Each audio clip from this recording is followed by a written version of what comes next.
नमस्कार दोस्तों, मैं विकास शाक्य एक बार फिर से आप सबका स्वागत करता हूं अपने चैनल पर। और जैसा कि आपको पता है कि हम डिस्कस कर रहे हैं गौतम बुद्ध के जीवन के बारे में। इससे पहले कि हम आगे बढ़ें, मैं आपको बता देना चाहता हूं कि विश्व गुरु के ही नाम से एक चैनल और है हमारा, और वहां पर आप जाकर के उसे भी सब्सक्राइब कर सकते हैं। इस चैनल को स्पेसिफिकली हमने बहुत ज्यादा ओपन रखा है for all the different kind of religions. Like वहां पे हम केवल सनातन धर्म को डिस्कस करते हैं, बट यहाँ पर सनातन धर्म, बौद्धिज्म, जैनिज्म, जो भी धर्म हैं हमारे यहाँ, जिनके बारे में जानना हमारे लिए जरूरी है, जो भी अच्छी बातें हैं अलग अलग धर्मों में जो हमारी स्पिरिचुअल ग्रोथ के लिए अच्छी हैं, हमारे लिए आगे बढ़ने के लिए अच्छी हैं, वो सारी बातें हम यहाँ पर करेंगे। तो इसी सीक्वेंस में हम इस समय बुद्धिज्म को डिस्कस कर रहे हैं, बुद्धिज्म की फिलॉसफी को डिस्कस कर रहे हैं, बुद्ध की लाइफ को डिस्कस कर रहे हैं। तो अभी तक हमने जो कुछ बुद्धिज्म में पढ़ा था, उसमें लास्ट वीडियो में हमने ये देखा कि किस तरीके से एक 8 गरुड़ धम्म की व्यवस्था भी की गई थी, जिसमें स्त्रियों के लिए, यानी कि ये स्त्रियां अगर भिक्षुणियां बनती हैं तो उनके नियम क्या होंगे संघ में रहने के, उसके बारे में बताया गया था। मैंने आपको पहले ही बताया कि उसकी ऐतिहासिकता संदिग्ध है, उसमें कुछ ऐसी बातें लिखी हुई हैं जो डिस्क्रिमिनेटरी भी हैं, राइट।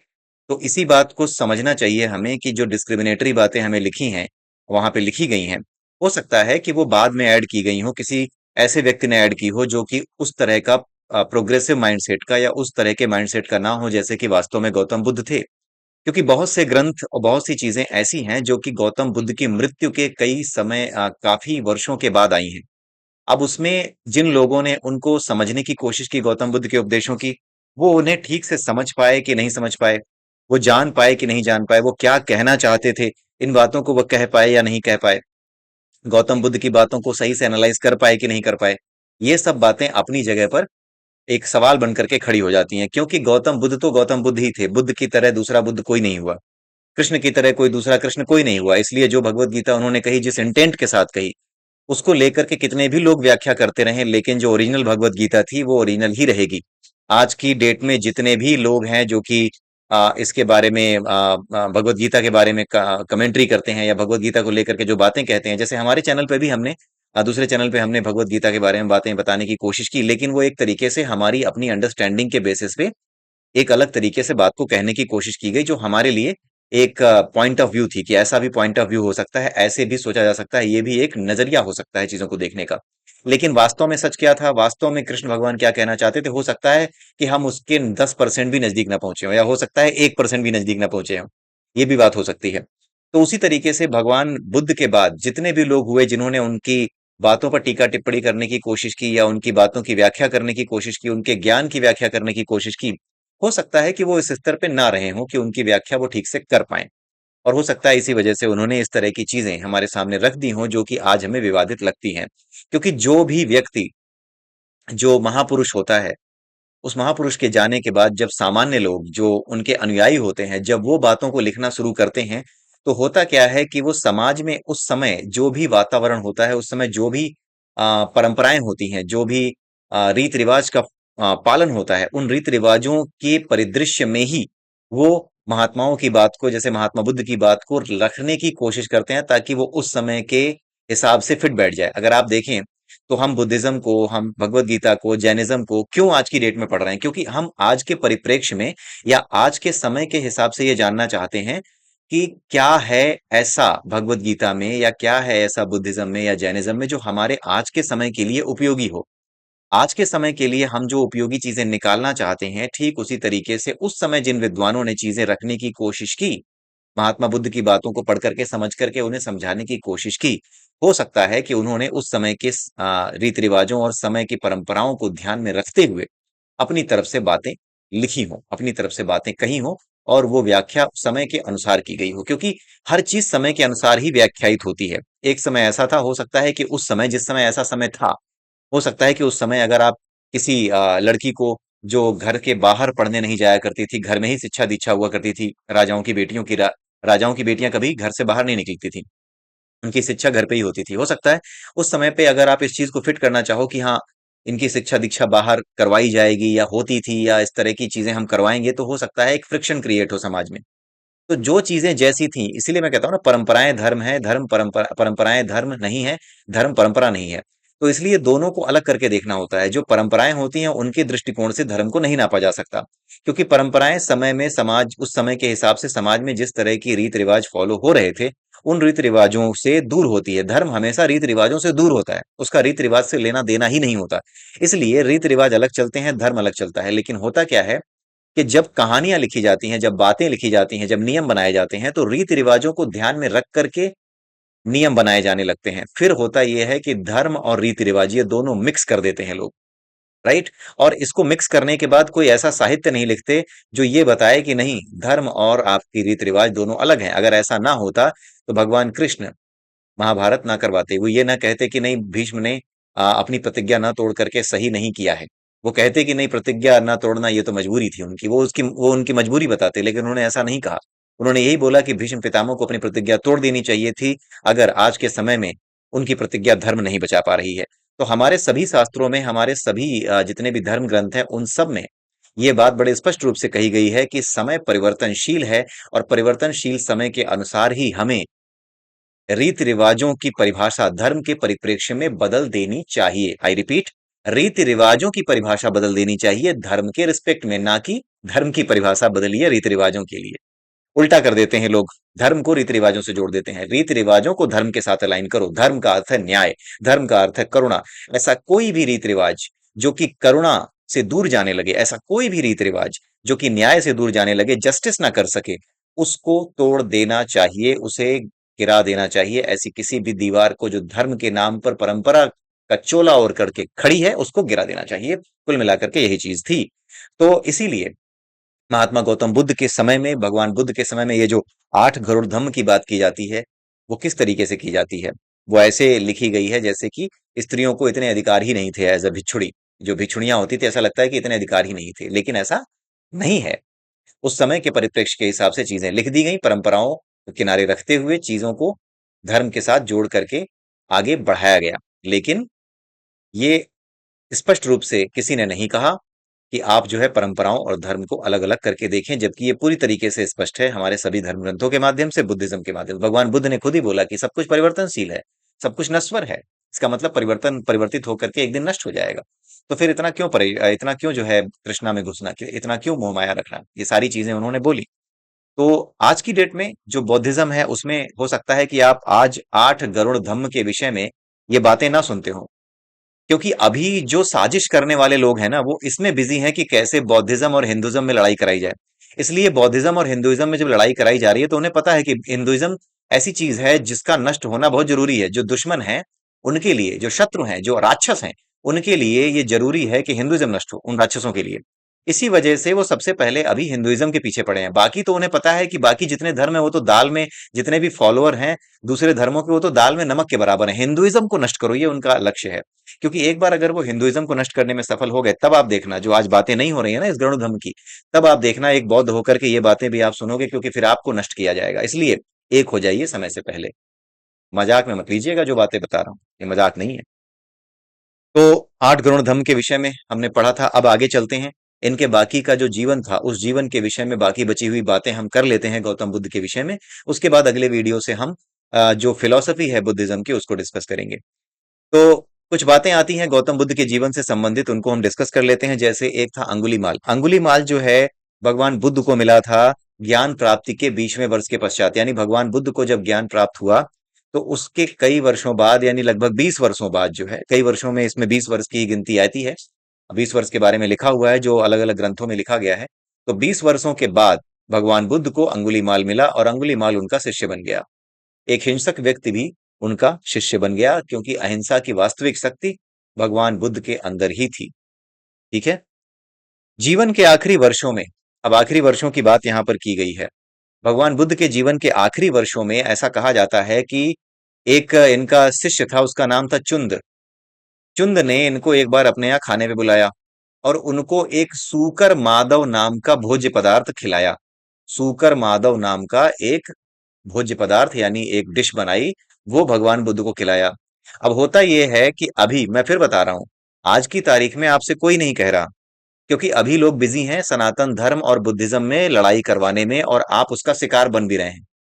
बुद्धिज्म यानी बुद्ध धर्म को मानने वाले लोग और हिंदू धर्म को मानने वाले लोगों के बीच में लड़ाई करवा करके आपको कमजोर करके एक भयानक धर्म की स्थापना, जो आपके सारे अधिकारों को छीन करके उन अधिकारों की बत्ती बना करके उन्हें जमीन में गाड़ देगा, वो जो है सारी चीजें अभी चल रही हैं साजिश के तहत। इसलिए आपको समझ में नहीं आ रहा है।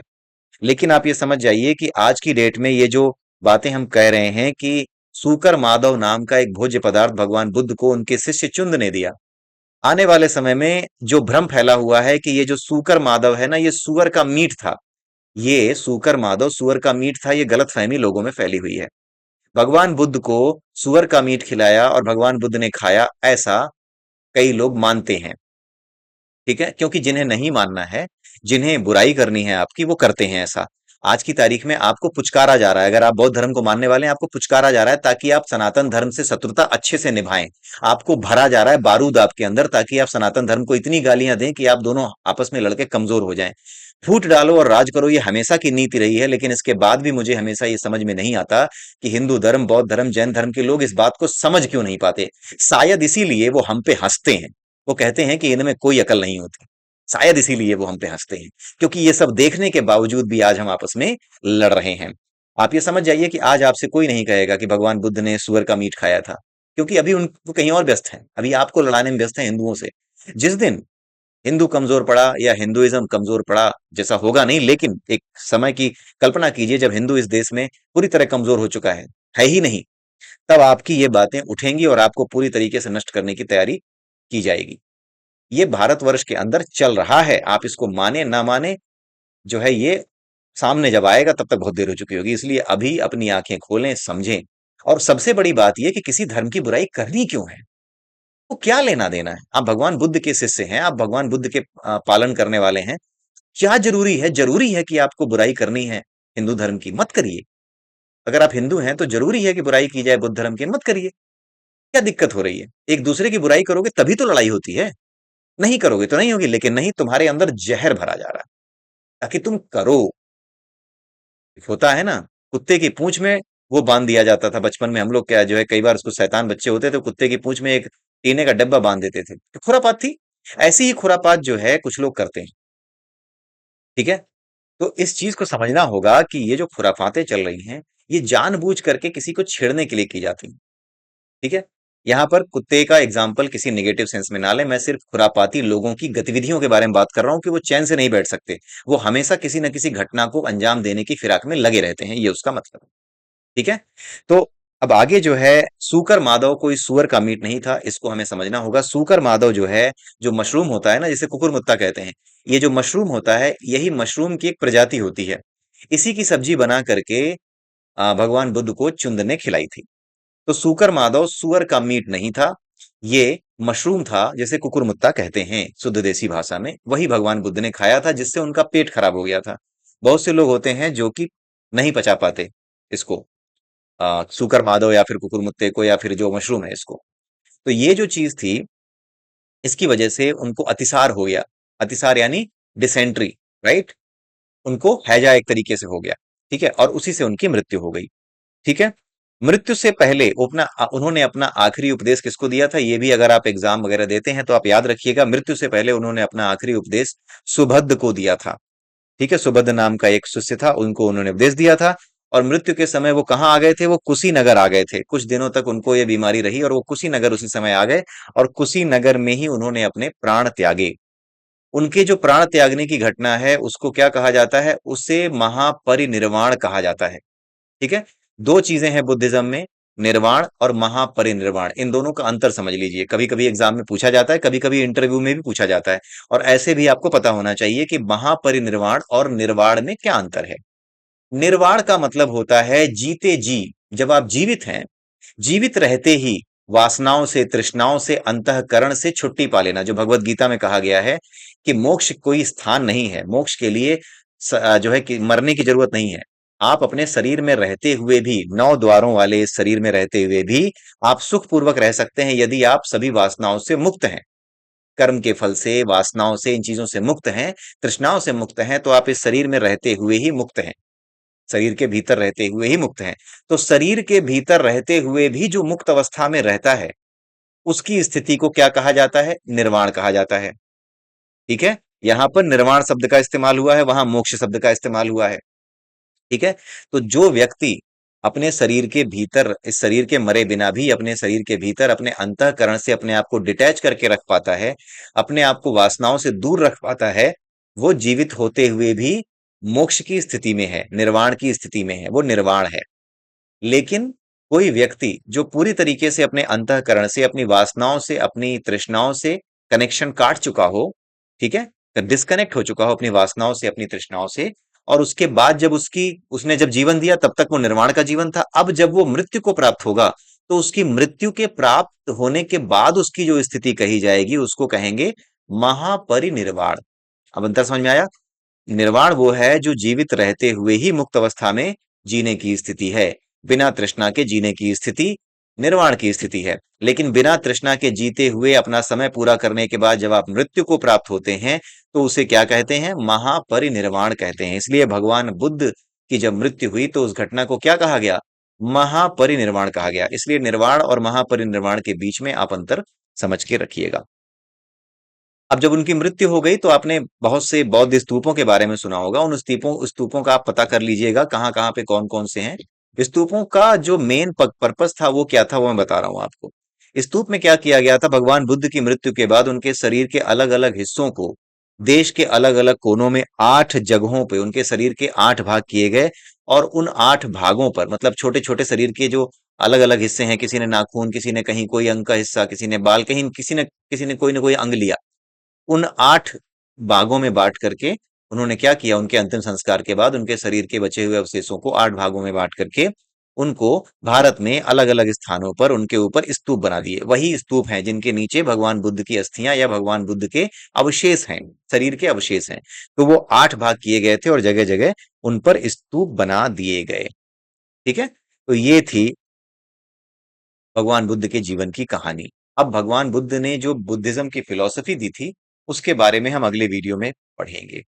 ठीक है। अब इसके अलावा दो बातें और हैं। भगवान बुद्ध की पत्नी भी थी, उन्होंने भी, वो तो पता ही है आपको, भगवान बुद्ध की पत्नी जो थी उन्होंने भी प्रवज्ञा ग्रहण की थी। प्रवज्ञा का मतलब होता है सन्यास।